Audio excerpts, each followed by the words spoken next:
안녕하세요. 수요 세미나의 강의를 맡게 된 서울본치과의원 원장 정기용입니다. 반갑습니다. 오늘 이 시간에는 치과건강보험 마스터하기 레벨업 세 번째 시간으로요. 근관치료 그리고 외과치료에 대해서 강의를 준비해 보았습니다. 저희 수요 세미나 치과 경영에서 부제목이 우리 치과가 주목해야 될 최신 경영 트렌드 이렇게 되어 있습니다. 치과의 보험 분야, 그리고 경영, 그리고 이제 트렌드, 이게 잘 어울리지 않을 것 같은 조합이긴 한데요. 물론 이제 최신의 치과의 경영 트렌드를 읽는 것, 물론 이제 중요하죠. 아무 생각 없이 진료만을 위해서 경영하고 오픈했다가는 쫄딱 망하기 쉽다. 이런 말을 이제 듣는 요새인데요. 치과 보험에서도 트렌드는 분명히 있을 거라고 생각이 들어요. 물론 이제 본인이 진료하는 부분, 그 부분을 그냥 보험으로 청구하면 된다 이렇게 생각할 수도 있겠지만 남들은 어떻게 진료를 하고 있는가, 보험 진료를 하고 있는가, 그리고 보험 진료를 나랑 똑같이 하더라도 어떻게 또 다르게 청구를 하고 있는가, 이런 부분이 있었기 때문에 트렌드를 아주 민감하게 뭐 따라갈 것까지는 없지만 트렌드를 보고 남들이 하는 거, 그리고 내가 하는 게 옳은 건지 이런 식으로 트렌드를 쫓아가는 것이 필요하리라 생각이 듭니다. 그리고 그걸 위해서는 보험이 계속 바뀌는 항목들이 있기 때문에 최신 보험 항목을 공부하는 것, 그것이 트렌드를 쫓아가는 제일 우선이 아닐까 생각이 듭니다. 그래서 이제 근관치료부터 시작을 해보도록 하겠습니다. 최신에 많이 바뀐 부분이 있었죠. 근관치료가 10수년간 거의 바뀌지 않는 항목이 근관치료였습니다. 뭐 금액도 바뀌는 것도 없고 항목이 늘거나 줄은 것도 뭐 거의 없었죠. MTA 정도가 있었었는데 20년 11월에 몇 가지 부분이 한꺼번에 쭉 바뀌게 되었죠. 완전히 근관 성형이 바뀌었는데요. 기존의 근관 성형이 1회에서 2회로 상향이 됐습니다. 근관 확대가 2번이었고 근관 성형이 1번 이렇게 청구할 수가 있었었는데 이제는 근관 확대와 더불어서 근관 성형도 2회로 별도 산정이 가능합니다. 그래서 근관 확대 성형 이렇게 2번 청구를 하실 수가 있게 됐죠. 유치의 경우는 근관 성형은 여전히 인정되지 않고 있습니다. 두 번째로 근관장 측정 검사가 무려 1회에서 3회로 많이 증가가 되었습니다. 그동안은 이제 근관장 측정을 물론 한 번 검사하고 끝나는 경우도 있지만 중간중간에 뭔가 달라진 부분이 있다든가 좀 예전께 좀 틀려졌나? 달랐나? 잘못 검사했나? 이런 부분을 저희가 자주 검사할 때가 있잖아요. 그런 거를 예전에는 청구를 할 수가 없이 한 번만이 인정이 됐었는데 이제는 3번까지 인정이 되니까 여러분이 원하는 만큼 3번 이내에서는 검사를 하시고 청구를 하실 수가 있게 인정이 된 것 같아요. 좋은 변화라고 생각이 듭니다. 그리고 방사선 촬영은 이제 촬영을 했다 그러면 청구하시면 되고 루트GX를 써서 촬영을 안 했다 그러면 굳이 뭐 청구를 하실 필요가 없게 되겠습니다. 다만 측정기구 루트GX 등은 장비 신고가 사전에 필요하니까 처음 이렇게 청구를 하시거나 그동안 안 했던 거를 청구하실 때는 확인이 필요한 사항이겠습니다. 그 다음으로 재근관 치료 시에 근관 아동 형성이 인정이 됩니다. 재근관 치료가 많지 않을 수 있겠지만 예전에 제가 이제 근관 치료를 이제 보험을 처음 공부하게 되잖아요. 보험 공부하게 되면 근관 치료를 공부하면 너무 항목들이 많기 때문에 굉장히 긴장을 하게 됐죠. 이걸 다 외울 수 있을까? 물론 이제 다 외울 수 없게 그 상태에서 시작을 하게 되지만 재근관 치료도 복잡한데 이건 또 뭐가 달라 보면은 근관 아동 형성이 인정이 안 돼. 생각을 해보면 근관 아동 형성은 첫 번째 근관 치료에서 분명히 해놨었을 거기 때문에 그래서 안 주는가 보다 이런 생각을 하게 되는데 또 어떻게 생각을 해보면 불완전하게 근관 아동 형성이 돼 있다든가 잘못돼 있다든가 그러면 다시 하는 경우가 있잖아요. 그런 경우에 나는 분명히 근관 아동 형성을 재근관 치료 시 했는데 인정받지 못한다. 그럴 때는 좀 억울하기도 했고 그런데 사람이 참 뭐 수능의 동물인 것 같습니다. 거기는 안 되니까 안 되는 거야. 그래서 이제 그런 식으로 외우고 당연히 안 되는 걸로만 생각하다가 다시 또 이렇게 인정을 해주게 되면 그렇지, 나는 근관 아동 형성을 다시 했기 때문에 인정을 받아야 되겠다. 이런 걸 보면은 뭐 사람 수능의 동물이 아닌가 이런 생각이 듭니다. 그래서 근관 치료가 예전에는 이런 이제 항목들이 많았죠. 발수부터 근관 충전, 세척까지 여러 가지 항목이 있는데 최근에 이제 항목들이 좀 늘었습니다. 개수가 좀 늘어서 항목할 거리들이 많아졌고 예전에는 이제 1일차, 2일차, 3일차 이렇게 진행이 되면서 여러 항목들을 어디에 분포를 시켜야 되나 이런 고민도 했었었는데 이제는 그런 고민을 할 필요는 없어진 것 같아요. 그래서 1일차에 넣을 수 있는 거는 다 넣으시고 2일차에 다 넣고 그러면 우리 이제 3일차 지나서야 모든 항목을 다 소진을 하고 청구를 하실 수가 있게 되었으니까 이런 항목들이 쭉 이렇게 많이 있습니다. 또 빠져있는 것들도 있죠. 여기 항목에 더해서 재료대를 청구하실 수가 있습니다. 발수의 과정에 바브드 브로치를 사용했다 그러면 넣으실 수가 있겠고 그 다음에 근관 확대 시에 나이타이 여기서 이제 파일을 넣으실 수도 있고 나이타이 파일을 사용했다 그러면 나이타이를 넣으실 수도 있는데 뭐 금액이 많이 차이가 나기 때문에 나이트를 썼다 그러면 당연히 그걸 청구를 하셔야 되겠죠. 그다음에 마지막 날 근관 충전 시에 MTA 비급여로 되어 있는데요. 근데 비급여를 사용했다 그러면 비급여로 청구를 하실 수가 있습니다. 간혹 이제 이런 질문을 많이 받습니다. MTA는 어느 정도 받으면 되나요? 고가로 받아도 되나요? 그러는데 뭐 크라운 인레이랑 똑같다고 생각을 하시면 될 것 같아요. 여러분이 정하시는 대로 받되 여러분 이제 병원 내에 환자분이 잘 볼 수 있는 곳에 우리 비급여 수가표로 고지가 먼저 되어 있어야 됩니다. 가려져 있거나 되어 있지 않다면 문제가 될 소지가 있고요. 그다음에 환자한테도 그런 이제 비급여에 대해서 미리 이렇게 고지가 되고 그 다음에 이제 진료가 돼야 되는 게 원칙이겠죠. 그렇지 않은 상태에서 민원이 발생했다 그러면 여러분이 금액에 또 민원에 따라서 어떤 문제의 소지가 발생할 수 있기 때문에 그걸 잘 고려해서 비급여이지만 잘 고려해서 판단해서 청구를 환자분에게 하시기 바랍니다. 그 다음에 아까 앞에서 봤듯이 근관 성형은 유치의 근관 치료에 불가능한 항목입니다.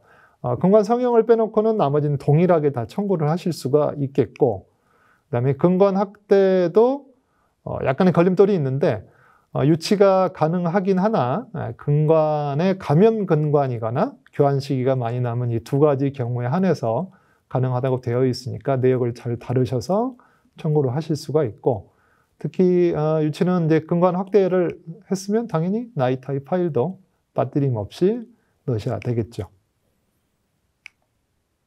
그다음에 재근관 치료 앞에서 좀 봤습니다만 재근관 치료는 크게 달라질 게 없지만 발수 과정이 생략이 되겠죠. 발수의 과정이 생략이 되고 대신에 기존의 근관 내 충전물을 제거하는 술식으로 대체가 되겠죠. 그리고 발수의 과정에 근관 세척이 들어갈 수가 없습니다. 실은 이것도 좀 희한한 것 같아요. 근관 세척이 발수에서 세척이 포함되어 있는 술식이기 때문에 넣을 수가 없다. 처음에는 뭐 외우기도 복잡한데 그냥 줬으면 좋겠는데 어쨌거나 포함이 안 돼 있다가 발수의 과정이 빠지니까 넣을 수 있다. 좀 복잡하긴 해도 아무튼 그렇게 되어 있다고 합니다. 그리고 이제 근관 충전물에 보통 이제 크라운을 벗기거나 뭐 코어를 벗기고 하기 때문에 수복물 제거, 뭐 포스트 제거 이런 식으로 되어 있고 이름이 또 금속 포스트 제거죠. 그래서 파이브 포스트 제거는 어떻게 해요? 그러면 따로 항목이 없기 때문에 금속제 포스트 제거를 청구를 하시면 되겠습니다. 수복물 제거 이야기가 나와서 잠깐 정리를 해드리면 수복물 제거가 여러 가지 이제 동시에 진행될 때가 있죠. 그래서 수복물 제거 간단, 복잡 두 개를 이제 동시에 했을 때는 잘 아시다시피 복잡만 청구가 가능하겠고요. 포스트랑 같이 제거를 했을 때는 변화가 좀 있어요. 예전에는 주 부로 나눠서 하나는 100%, 하나는 이제 50% 이렇게 나눴는데 지금은 이제 100%, 100% 둘 다 청구를 하실 수가 있도록 변경이 됐습니다. 그리고 포스트에다가 근관의 충전물 제거까지 하게 되면 예전에 150, 50% 이렇게 주던 거를 100%, 100%, 50%. 외우기가 뭐 좀 힘든데 보시면 크라운 부위에서 있는 걸 다 인정을 하겠다고 되는 거고 그다음에 루트 부위에서는 주 부를 나뉘어서 이렇게 되는 거예요. 뭐 아까 수능 얘기도 잠깐 했습니다만 이것도 생각해 보면 포스트를 제거하고 나서 근관 치료의 제거가 충전물 제거가 과연 쉬운가 이런 생각을 해보게 돼요. 그래서 100%를 모두 줘도 시원치 않을 판이다 이런 생각이 개인적으로 드는데 아무튼 간에 이렇게 현재로서는 올라서 그나마 150, 50이 100, 150으로 바뀐 상태다. 다음으로 한 번에 끝나는 당일 발수 근충입니다. 첫째 날에 모두 한꺼번에 이렇게 쭉 진행이 되고, 여기서 한꺼번에 포함이 되어 있지 않은 항목들이 있죠. 마취나 방사선, 그리고 나이타이 파일, 그 다음에 MTA를 썼으면 MTA는 이제 별도로 이렇게 청구를 하시거나 환자분에게 받으실 수가 있겠습니다. 빠뜨리시면 안 됩니다. 간혹 이제 빠지는 경우도 있어서 잘 확인을 하시기 바랍니다.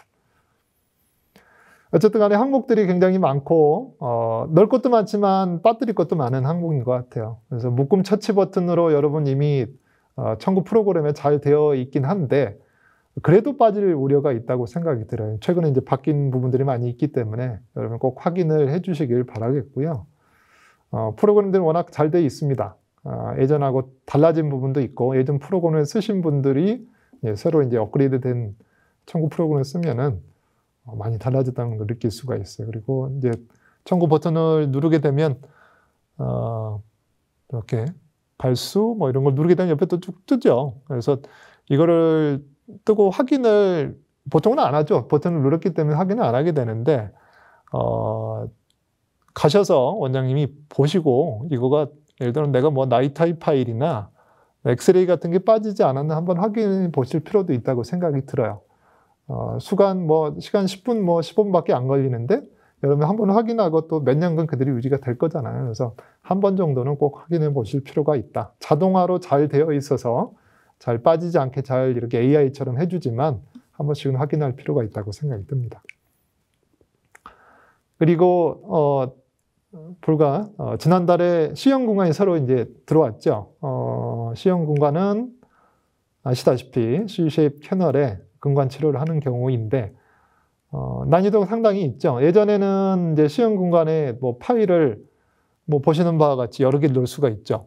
이렇게 된 경우 뭐 밑에 이렇게 오리피스 밑부분에 따라서 여러 개를 넣을 수도 있고, 아니면 뭐 위에서 들어가는 대로, 그래서 이제 4근관 또는 그 이상도 청구할 수 있다 이렇게 되어 있는데, 어떤 이제 정량적으로 파일이 몇 개 들어가서 그래서 더 받는다 이런 것보다는 실은 우리가 C형 근관을 치료해 보면 아시겠지만 그 난이도와 그 다음에 이후의 불량성에 대해서 굉장히 좀 어려운 점이 있잖아요. 그래서 여러분의 고생한 것, 그리고 노력한 부분에 대한 어떤 그런 정당한 보상 또는 청구가 이루어지는 게, 그래서 이번에 이제 개선된 점이다라고 생각이 들어요. 얼마나 어렵습니까? C형 근관. 그래서 이번에 개선된 점은 항목은 그대로 두고 C형 근관으로 청구를 할 수 있게 되는데, 수가가 전체적으로 40%가 인상이 됐습니다. 대부분의 항목이 포함이 돼서, 그래서 C형 근관이면 그냥 그대로 거의 대부분 40% 인상이 됐다 이렇게 생각하시면 돼요. 그래서 뭐 금액이 뭐 높지는 않습니다만 현행에서 뭐 몇천 원 이렇게 좀 올라간 부분도 있고 그래요.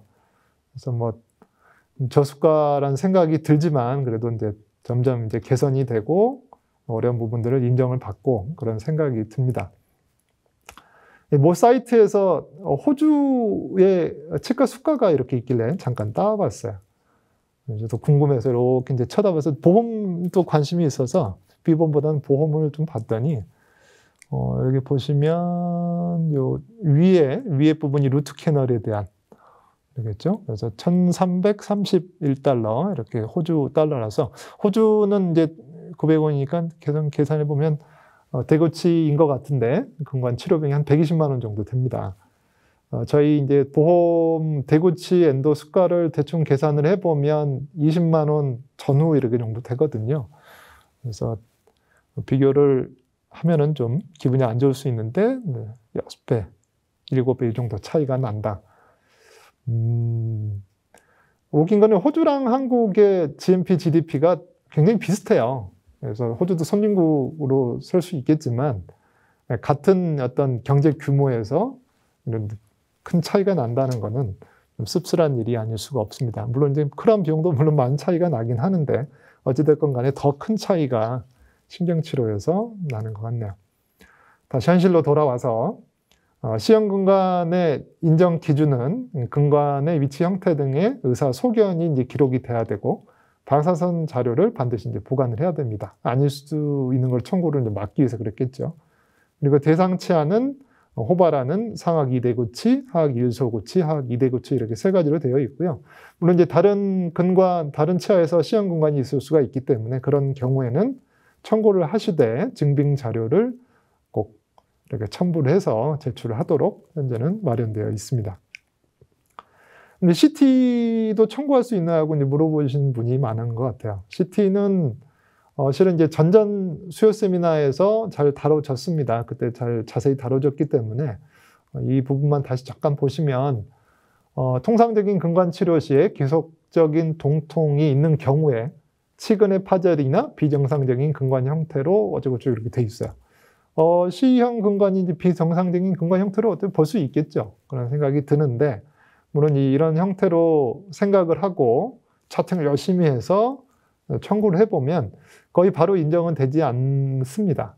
내용만으로는 잘 인정을 해주지 않는다는 뜻이에요. 그래서 자료 요청을 하고 거기에 따라서 다시 심사를 해서 현재 이제 그런 입장인데 뭐 필요하면 찍어야 된다는 생각이 들어요. 우리 이제 진료를 위해서 찍는 건데 잘 안 되니까 찍은 거 아니겠습니까?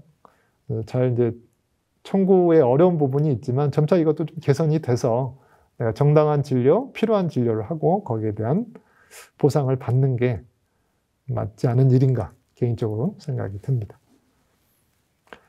결론은 이제 보험의 트렌드는 아까도 말씀드렸다시피 여러분이 이제 잘 보고 나의 보험 스타일도 있고 또는 나의 또 청구 스타일도 있지만 다른 사람들이 어떻게 하는지 또 다른 이제 강의를 들으면서 그런 것들을 깨달을 수가 있겠고 그 다음에 바뀌는 보험 항목에 1차적인 관심들이 있죠. 또는 아닌 원장님들 많으신 것 같아요. 바뀌었으면 이제 실장아 뭔지 알아봐라 이렇게 던져놓고 근데 실장은 어떻게 보면 병원의 주인이 아니잖아요.